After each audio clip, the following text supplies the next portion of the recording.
আপনারা দেখছেন true news Bangla. আমার সাথে আজকে আছেন সুদীপ্তা রয় চৌধুরী, কংগ্রেস মুখপাত্র, ও তসিফ আহমেদ, বিখ্যাত আইনজীবী ও রাজনৈতিক বিশ্লেষক। সুদীপ্তা, আপনার সাথে শুরু করি। দিল্লি থেকে ডিল হলো কংগ্রেস টিএমসি, মমতা ফিরে এলেন, অভিষেক এখনো ওখানে আছেন। কংগ্রেসের থেকে কোনো পরিষ্কার বক্তব্য আসেনি, আর টিএমসিও চুপ। কি হচ্ছে, কি খিচড়ি পাকছে? টিএমসি চোর ছিল, টিএমসি চোর আছে, টিএমসি চোর থাকবে। টিএমসি এখন কি আপনারা শুনেছেন কি রুমার্স ছড়াচ্ছে ফেব্রুয়ারিতে? আমরা কলকাতায় থাকি, আমরা কোনো জানি না দিল্লিতে কি হচ্ছে। দিল্লির লোকেরা যদি বলবেন, দিল্লি থেকে আপনি রিয়াকশন নিন। আমরা এখানে কলকাতা থেকে দেখছি না, আমরা জানি পানি না। মনে করুন আপনি কেউ কেউ আপনার কি বিপদে পড়লে আপনার বাড়ি থেকে দাঁড়ালে আপনি তাকে এক গ্লাস জল খেলে দিতে পারেন। তো তার মানে সেই নয় যে আপনি আপনি তাকে সেই চোরকে চোরের ব্যাগেজ আমি বইবো, বা চোরের সঙ্গে আমার কোনো ব্যাপার আছে, বা আমরা কেউ মনে করছি কালীঘাটের চটি পিসির মাথা মুড়িয়ে ঘাড় ওয়াপাসি এক্ষুনি হচ্ছে বলে আমরা বিশ্বাস করি না। আমরা কালীঘাটের চটি পিসি তো আছেনই, এবং তার সঙ্গে তার চোর ভাইপোর কোনো দায়িত্ব পশ্চিমবঙ্গ প্রদেশ কংগ্রেস নিচ্ছে না। তসিফ সাহেব, দেখুন, এটা খুব স্ট্রং রিয়াকশন।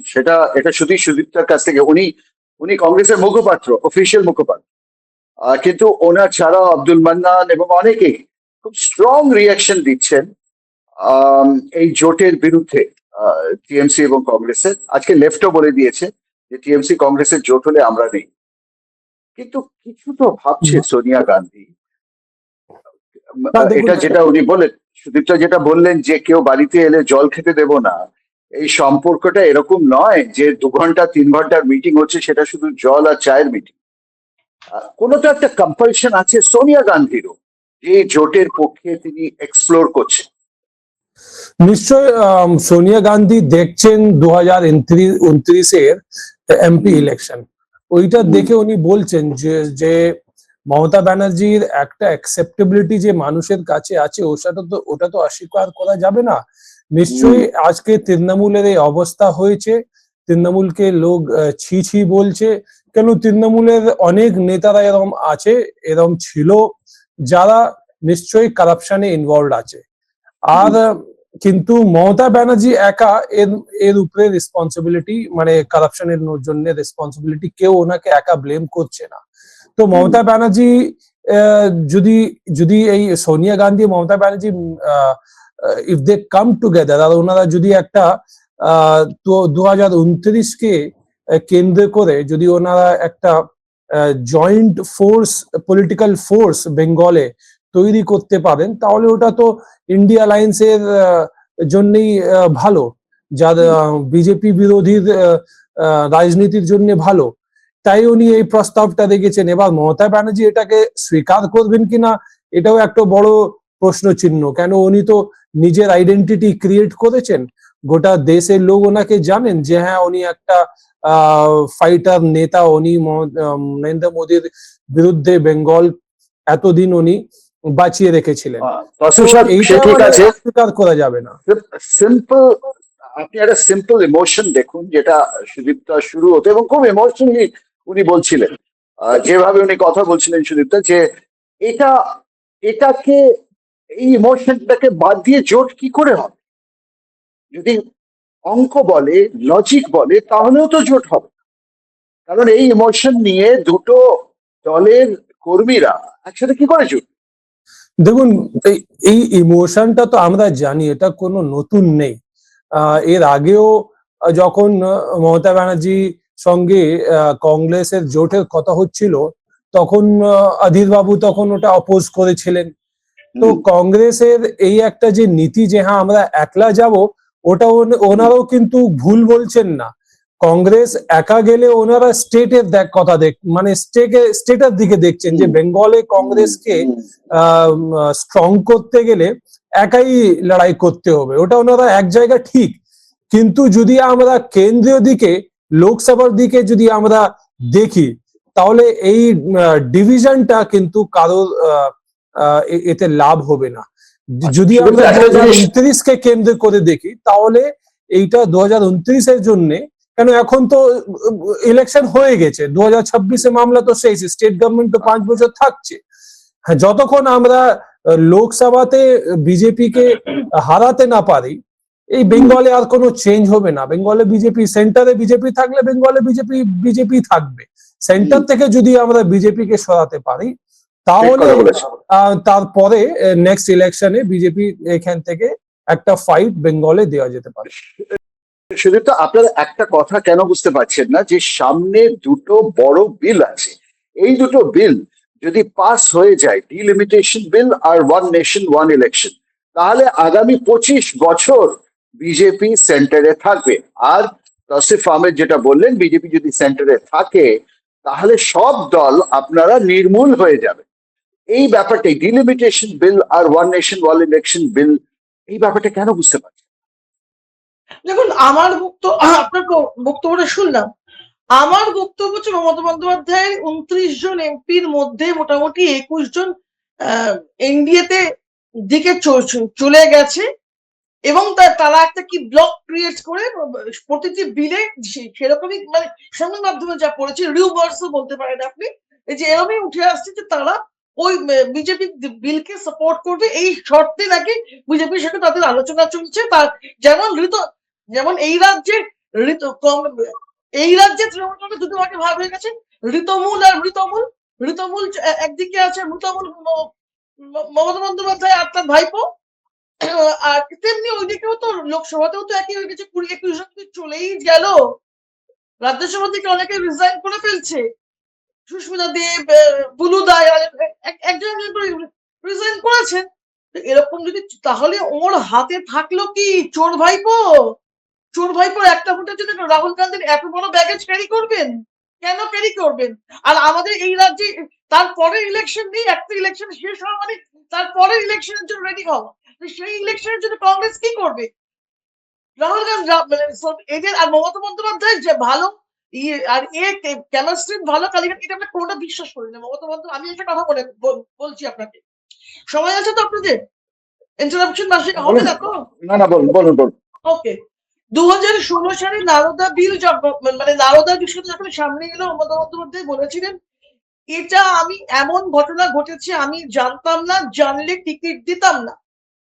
তো তারপরে ওর সাথে বলেছিলেন যে 294-তে আমি ক্যান্ডিডেট, মানুষ ওকে বিশ্বাস করেছিল, জিতিয়ে এনেছিল। যে এরাও জিতেছিল মমতার ছবি দিয়েই, যাদের ছবি ওইখানে ছিল, ওই ওই ওই শোটার মধ্যে ছিল, নারদা কাণ্ডে ছিল, তাদের মধ্যে অনেকেই রাজ্যে মন্ত্রী হয়েছে, কিন্তু পরবর্তীকালে যা যা পাওয়ার সব পেয়েছে দল থেকে। তাহলে মমতা বন্দ্যোপাধ্যায় জানেন না কতটা সর্বৈব মিথ্যা? উনি জানেন শওকত মোল্লা কোথায় বসে বোম বাঁধে, তাই তাকে উনি বাস স্ট্যান্ড দিতে রাজি হন না অমুক জায়গাতে। শওকত তাহলে কে বোম বাঁধছে উনি জানেন। আর রাজ্যে কোথায় চুরি হচ্ছে মমতা বন্দ্যোপাধ্যায় জানেন না। উনি নিজে আমাকে মাফ করবেন, নিজে একবার এতে বলেছিলেন যে আমি পাবলিকলি বলেছিলেন যে আমি রাজ্যে গুন্ডা কন্ট্রোল করি। তাহলে মমতা বন্দ্যোপাধ্যায় জানতেন না আর অভিষেক বন্দ্যোপাধ্যায় এত রকম পাচারের সঙ্গে যুক্ত? এটা শিশুও বিশ্বাস করবে না। রাজ্য কংগ্রেসকে মানে এতদূর ভাবার, আমি এটাকে যে যার মতো বসে নিতে পারেন, কোনো কারণ নেই। মমতা বন্দ্যোপাধ্যায়কে নেওয়া মানে কংগ্রেসের যেটুকু এই যে একা লড়ে সুমন্ত্র সরকার যে দলকে পৌঁছে দিলেন বিধানসভায়, এই পুরো লড়াইটা শেষ হয়ে যাবে, ধুলো হয়ে যাবে। মমতা বন্দ্যোপাধ্যায়, আমি আবারও বলছি, মমতা বন্দ্যোপাধ্যায়ের হাতে কজন রয়েছে, তাই দিয়ে কি হবে আমাদের? দু চারটে শুধু ভাইপো ছাড়া শেষমেশ কে থাকবে? সায়নী ঘোষ যে পর্যন্ত চলে গেছে, হাতে থাকলো কি ভাইপো ছাড়া? সে ভাইপোটা ওদের যদি তিনি চুরি নাও করে থাকেন, যদি ধরে নিচ্ছেন সাবজুডিস ব্যাচের এবং মানে আইনের পথে চলবে, তাও যদি আমরা এটাও ধরে নিই, পারসেপশন, পাবলিক পারসেপশনের উপর তো ভোট হয়। মমতা সততার প্রতীক, এই পারসেপশনের উপর ভোট হয়েছিল। তো সততার সেরকম যেমন, তেমনি ভাইপো চোর, এটা পাবলিক পারসেপশন ক্রিয়েটেড হয়ে গিয়েছে। ভাইপোকে নেওয়া মানে, ভাইপোর সঙ্গে হাঁটা মানে আমাদের জামাতে, আমাদের সাদা শাড়িতে, আমাদের নেতাদের সাদা পাঞ্জাবিতে কাদা লাগা। আমরা সেটা কিছুতেই কোনোভাবে চাইবো না। মমতা বন্দ্যোপাধ্যায় সাহেব, ব্যাগেজ না, কোনো তৌসিফ সাহেব, সম্পদ নয়, একটা আপদ বলতে পারেন, বিপদও তৌসিফ বলতে সাহেব, পারেন, আপনি বোঝেন, সম্পদ কোনোভাবেই নয়। তৌসিফ তিনি সাহেব, বলেছেন উনি যেটা বলছেন, পচা ডোবা। আমাদের এইটা ভালো লাগছে কংগ্রেসকে পচা ডোবা। একদিন কংগ্রেস করেছি বলে আমার লজ্জা লাগে এই কথাগুলি বলার পরও। সোনিয়া গান্ধীর কাছে উনি গিয়েছেন এবং সোনিয়া গান্ধীর মহত্ব যে ওকে বুকে টেনে নিয়েছে, এটাই কংগ্রেসি কালচার। মমতা বন্দ্যোপাধ্যায় কংগ্রেসি কালচার থেকে রপ্ত করতে পারেনি, কিন্তু কংগ্রেসের নামটা চুরি করেছে, ওইটাও চুরি। তৌসিফ সাহেব, উনি যেটা বলছেন সুদীপ্তা, যে যে কোনো দুটো কোম্পানির মার্জারের মধ্যেও আহ, একটা বিজনেসম্যান আর একটা বিজনেসম্যানের সাথে কোনো ট্রানজাকশনের মধ্যেও, পলিটিক্যাল অ্যারেঞ্জমেন্টের মধ্যেও একটা লাভ ক্ষতির হিসাব হয়। উনি যেটা বলছেন সুদীপ্তা, যে আমাদের লাভটা কি? কংগ্রেসের টিএমসির কাছে কতগুলো এমএলএ অথবা এমপি বেঁচে থাকবে যদি না এবার আবার এরা সবাই ফিরে আসে? যে এদের নিয়ে আমাদের লাভটা কি? হয়তো না, 2029-এ লাভ হতে পারে, কিন্তু এখন তো কোনো লাভ নেই। এই দুটো বিলকে আটকানো যাবে না। যে বিলের কথা আমি বলছি, আচ্ছা, এই দু দুটো আমি বিল, আরেকটা তোমাকে বলে দিই, এক সেকেন্ড সুদীপ্তাদি ঠিকই বললেন, যদি সুদীপ্তাদি ঠিকই বললেন। ইউ ক্যারি অন, সুদীপ হ্যাঁ, না দেখুন, সুদীপ্তাদি ঠিকই বলছেন যে এত এখন পাবলিক পারসেপশন তৃণমূলের বিরুদ্ধে, যে এখন তৃণমূলের নেতাকে দেখলেই চোর চোর হচ্ছে, তার উপরে আন্ডা মারছে। তো এই ব্যাগেজটা কেন কংগ্রেস ক্যারি করবে? উনি ঠিকই বলছেন, কিন্তু কথা হচ্ছে যে তৃণমূলের কাছে কি। আমরা জানি যে সুপ্রিম কোর্টের নির্দেশ দেওয়ার পর যখন ইলেকটোরাল বন্ডের ফান্ডস গুলো পাবলিক করা হয়েছিল, আমরা দেখলাম যে কংগ্রেস অল ইন্ডিয়া পার্টি ছিল, কিন্তু ওর থেকে বেশি ফান্ড তৃণমূল পেয়েছিল। বিজেপির পর সব থেকে বেশি ফান্ড তৃণমূল পেয়েছিল। তো যদি 1200 কোটি টাকা ফান্ড আছে, রাইট, ওটা তো আপনারা পাবেন। যদি তৃণমূল, আমি জানি না তৃণমূলের কত কন্ট্রোল আছে, মমতা ব্যানার্জি কত কন্ট্রোল আছে ফান্ডের উপরে, আপনি ফান্ডটা ইউটিলাইজ করতে পারেন, পার্টিকে বিল্ড আপ করতে পারেন। ভাই একটু শুনুন, তার মানে আপনি বলতে চাইছেন যে আপনারা মানে যদি ওই টাকাটা ফান্ডটা আমাদেরকে দিতে আগ্রহী, তাই তো? না না, আপনাদের না নিলে, না না, আমি বলছি যে আমি জানি না যে ফান্ডের উপরে কার কন্ট্রোল আছে, কিন্তু টাকা দিয়ে আমার, মানে কংগ্রেসে ঢুকতে হচ্ছে। পচা ডোবায় ঢুকতে গেলে টাকা, না না, সেটা আলাদা ব্যাপার। এটা তো অঙ্কের ব্যাপার সুদীপ্তা, এটা তো অঙ্কের ব্যাপার। এটা কার বুদ্ধি? না না, এটা কি অভিষেকের বুদ্ধি? এটা তৌসিফ আহমেদ দেখাচ্ছে না, এটা তৌসিফ। 2021 সালে জোড়াসাঁকোর টিকিটটা 5 কোটিতে বিক্রি করেছিল। এটা কি অভিষেকের বুদ্ধি যে সবকিছু টাকা দিয়ে নিয়ে নেওয়া যায়? সবকিছু বিক্রি করা যায় টাকার বিনিময়? প্রশ্নটা হচ্ছে দেওয়া নেওয়া, প্রশ্নটা হচ্ছে রাজনীতি পিসির আঁচলের তলায় বসে টাকা মাল কামানো যায়। রাজনীতির নীতি এবং আদর্শ শেখা যায় না। ওনার কিছু শেখা হয়নি, ওনার কিচ্ছু শেখা হয়নি। এখানে প্রশ্নটা, বুদ্ধবাবুও হেরেছেন, সিদ্ধার্থ শঙ্কর রায়ও হেরেছেন, হেরেছেন এককালে ইন্দিরা গান্ধীও, রাজীব গান্ধীও। কেউ কোনোদিন পচা ডিম খায়নি। তৌসিফ, আপনি আগে এইটার ব্যাখ্যা করে আপনি ওকে টাকা দেখাচ্ছেন। না না, তৌসিফ বাবু কিন্তু দেখাচ্ছেন না না না না, সুদীপ্তা, চোর বলেনি। রাহুল গান্ধী একটু সামান্য ইয়েতে হারিয়ে দিয়েছিল তার জায়গা থেকে, একটা অভিনেত্রী মাত্র। মানুষ ফান্ড দিয়েছে, ডোনেশন দিয়েছে, ইলেকটোরাল বন্ড মাধ্যমে মানুষ ডোনেশন দিয়েছে, কংগ্রেসকেও দিয়েছে, বিজেপি কেও দিয়েছে, আর তৃণমূলকেও দিয়েছে। ওইখানে তৃণমূলের কি পজিশন ছিল ওইটা আমি শুধু বলছিলাম। আপনার ব্যাপার, আমি তো কিছু সাজেশন করছি না, সাজেশন তো প্রপোজাল এসছে সোনিয়া গান্ধী কাছ থেকে। আমি তো বলছি না যে হ্যাঁ তৃণমূলকে জয়েন করে দিতে হবে বা কংগ্রেসকে জয়েন।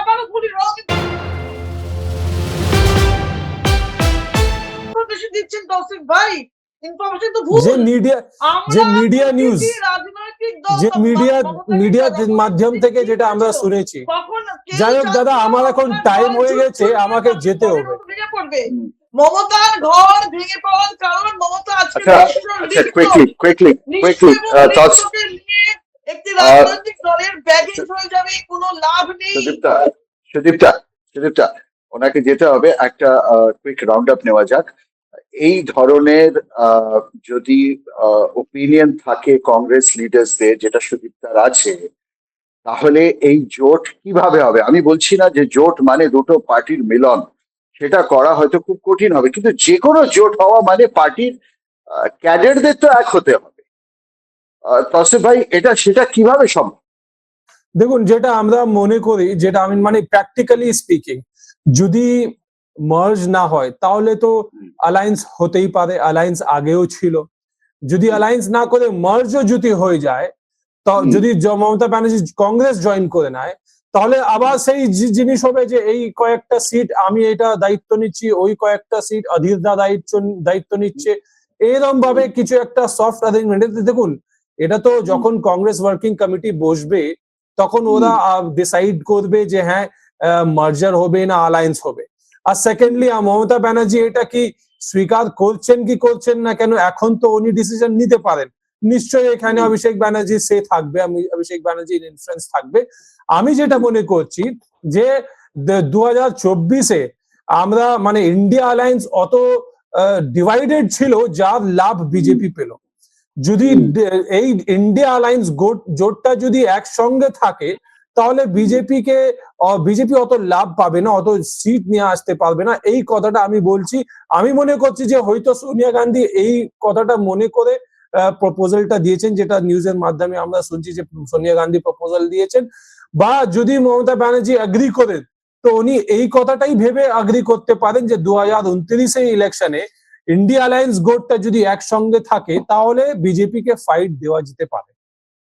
তসিফ সাহেব, আপনি এটা বুঝুন যে মমতার কাছে আমি একটা কথা বলি মাঝখানে, সেটা হচ্ছে যে যদি আপনি বলছেন ইন্ডিয়া অ্যালায়েন্স, তো ইন্ডিয়া অ্যালায়েন্স মোটামুটি 2023 সালে তৈরি হলো, বোধহয় 30-এর এন্ডের দিকে তৈরি হলো।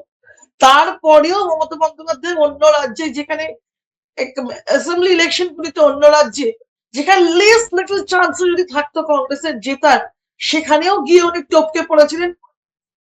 উনি ভেবেছিলেন এতে বিজেপির সর্দার বহুত খুশ হঙ্গে, ওনার রাজ্যকে বুঝি বেঁচে যাবে, ওনাকে বুঝি ধরবে না। এইভাবে আসুন মমতা বন্দ্যোপাধ্যায়কে মোদী ইউজ করেছেন, করে এখন তেজপাতার মতো ফেলে দিয়েছেন। এখন ওর মনে পড়েছে সোনিয়া গান্ধী, এখন ওর মনে পড়েছে ইন্ডিয়া জোট। হ্যাঁ, সেটা ঠিকই বলছেন। হ্যাঁ, উনি যে আমি সুদীপ্ত দিকে টোটাল সমর্থন করছি। কংগ্রেস না থাকলে যে রাজনৈতিক, আমি তো সমর্থন করছি সুদীপ্ত দি যেটা বলছেন, আমি তো ঠিকই বলছি, আমি তো নিজেই ক্রিটিসাইজ করছি যে মমতা ব্যানার্জি কেন জয়েন করলো না। করতে পারতো না। এমএলএ থাকা সত্ত্বেও সে দল ভাঙিয়েছিল, নিশ্চয়। আমি আমার প্রশ্নটা, আপনার কাছে সময় কম আছে, আমার প্রশ্নটা হচ্ছে যেখানে একটা স্ট্যান্ড সুদীপ্তা নিচ্ছেন on behalf of Bengal Congress, উনি তো নিজের মুখের কথা যেটা বলছেন না, যেগুলো বলছেন, এটা মান্নানের যদি ভিউ হয়, অধীরেরও ভিউ, এটা সুদীপ্তা সেই ভিউটাকে অনেক নেতার বিহাফে এই কথাগুলো বলছেন। কিভাবে কোঅর্ডিনেশনটা সম্ভব? আমি সিম্পল আপনার কাছ থেকে তসিফ সাহেব, কারণ আপনি টিএমসি কাছের আমাকে 30 সেকেন্ডে চলে যেতে হবে, আমি বলছি এক সেকেন্ড। এই বেঙ্গল ক্যাম্পে যদি আমরা কথা বলি, বেঙ্গল কংগ্রেস ক্যাম্পে, বেঙ্গল কংগ্রেসের মধ্যে 10টা কংগ্রেস আছে।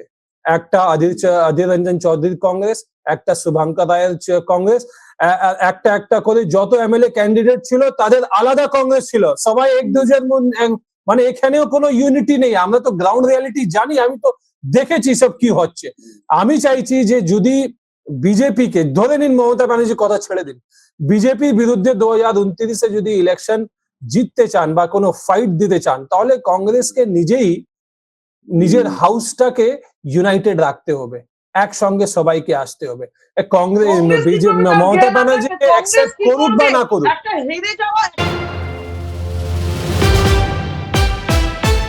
শুধু হেরে যাওয়া না, পাবলিকলি হেকল যাওয়া কোনো পার্টির থেকে আমরা কংগ্রেস জ্ঞান চাই না।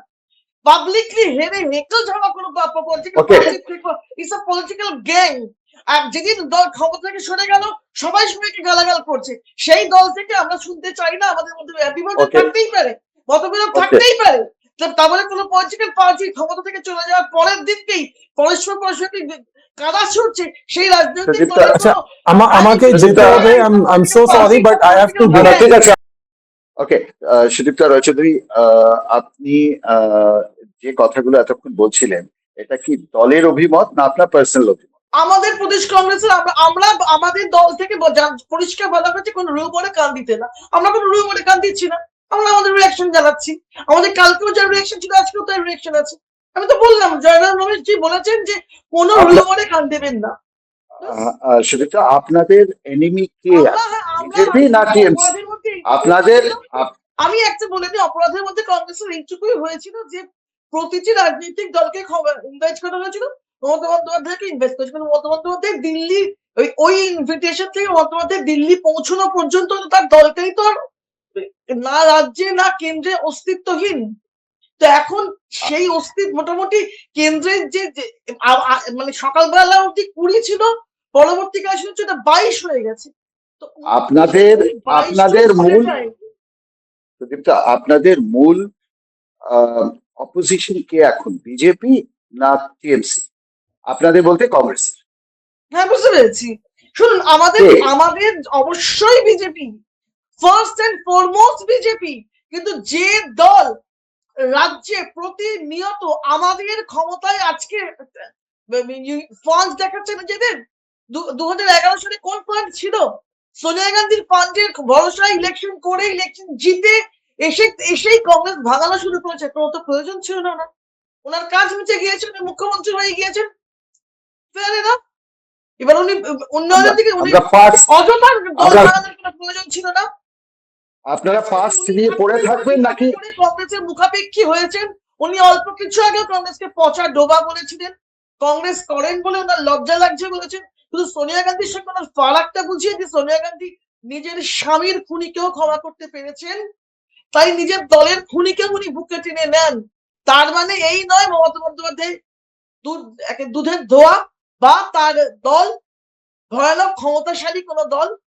ওনার যদি বয়সটা কিছু কমও থাকে তাহলে বিষয়টা মানে বিচার বিবেচনার মধ্যে আনা যেত। আমার মনে হয় না এখন আজকের মমতা বন্দ্যোপাধ্যায়, সর্বহারা মমতা বন্দ্যোপাধ্যায় কে নিয়ে কংগ্রেসের বিরাট কোনো লাভ হতে পারে।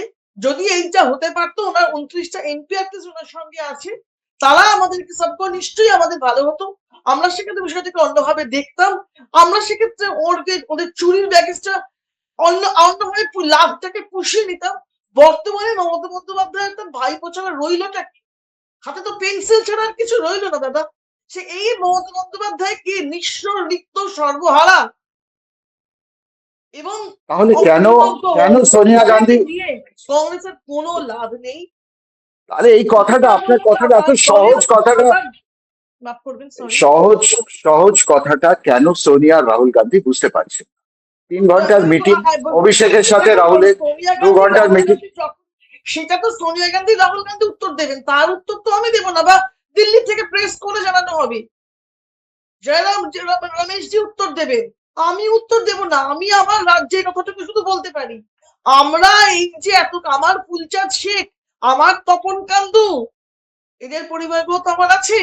আমার তো এদিকে তো তপন কান্দুর শোকে তার স্ত্রী পূর্ণিমা মারা গেছে। রাহুল গান্ধী নিজেই ইলেকশনের সময় যাদের নাম মুখে নিয়েছিলেন, ফুলচাঁদ শেখকে মারা হয়েছিল 2023 সালে। তো আমার তো তাকে নিয়ে চলতে হবে। আমার আর তারপরেও বলছি বৃহত্তর স্বার্থের দিকে তাকাতে পারতাম। আরে বৃহত্তর স্বার্থ তো তোর হাতেই আর নেই। 29-এর যদি 22 চলে যায় তো হাতে 7 খেলা। 7টা দিয়ে কি 7 বাড়ি পালোয়ান দিয়ে কংগ্রেসের লাভটা কি সেটা বলুন তো। আমি বুঝতে পারছি না, এই সিম্পল মেসেজটা আপনি যত সহজ করে আমায় বলছেন আমি বুঝতে পারছি। আর দিল্লিতে শীর্ষ নেতৃত্ব কংগ্রেসে কেন বুঝতে পারছে না? তারা কেন এত সময় দিচ্ছে? কেন 3 ঘন্টার জন্য? শীর্ষ নেতৃত্ব এই দেখুন কি বলেছে, তো allow me to read. শীর্ষ নেতৃত্বের বক্তব্য হচ্ছে, জড়িয়ে ধরছেন মমতাকে সোনিয়া, ওই ছবিটা ভাইরাল ছবি। যখন ওকে ইনভিটেশনটা দেওয়া হয়েছিল তখনও ওর দলের এত ঝুরঝুরে অবস্থা হয়নি, তাই মনে করা হয়েছিল যে বৃহত্তর স্বার্থের দিকে তাকাতে হবে। তখন আমরা বৃহত্তর স্বার্থের দিকে তাকাচ্ছি না, কিন্তু উনি দিল্লিতে পা রাখতে রাখতেই তো উনি দিল্লিতেই পা রাখলেন, ওদিকে আর একদিকে মিছিল তো একটা বড় কাগজ ছাপিয়ে দিয়েছে। সুদীপ্ত তার রচিত, আপনার অনেক ধন্যবাদ। সকলকে দেখেছিলাম, এমন তো যে মমতা বন্দ্যোপাধ্যায়কে একা ডাকা হয়েছিল, বিজেপি বিরোধী সমস্ত রাজনৈতিক দলকে ডাকা হয়েছিল, এমন তো মমতাকে একা ডাকা হয়েছিল, কিন্তু দিল্লিতে ওই ইনভিটেশন থেকে মমতা দিল্লি পৌঁছানো, ওর মধ্যেই তো ওর দল ভেঙে গেছে। স্যার কি কংগ্রেস ভাঙেনি তো, কংগ্রেস কিছু করেনি তো, তাহলে অযথা কংগ্রেস তোকে আগামী সম্মানই দিয়েছিল। ওর যদি সম্মান না থাকে মার্কেটে, তার তো সেই সম্মান তো পয়সা দিয়ে কেনা যায় না।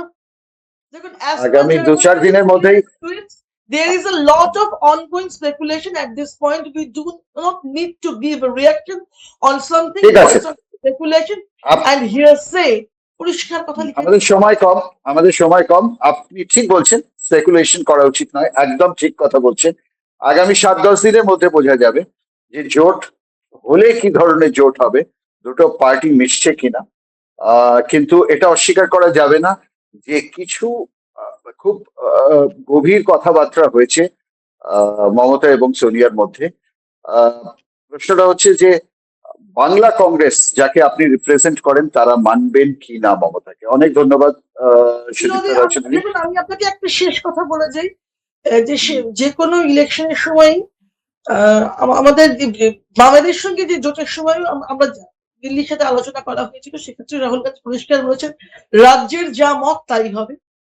শুভঙ্কর সরকার চাননি, আমরা চাইনি বাংলাদেশের সাথে লাস্ট ইলেকশন যাতে জোট করতে।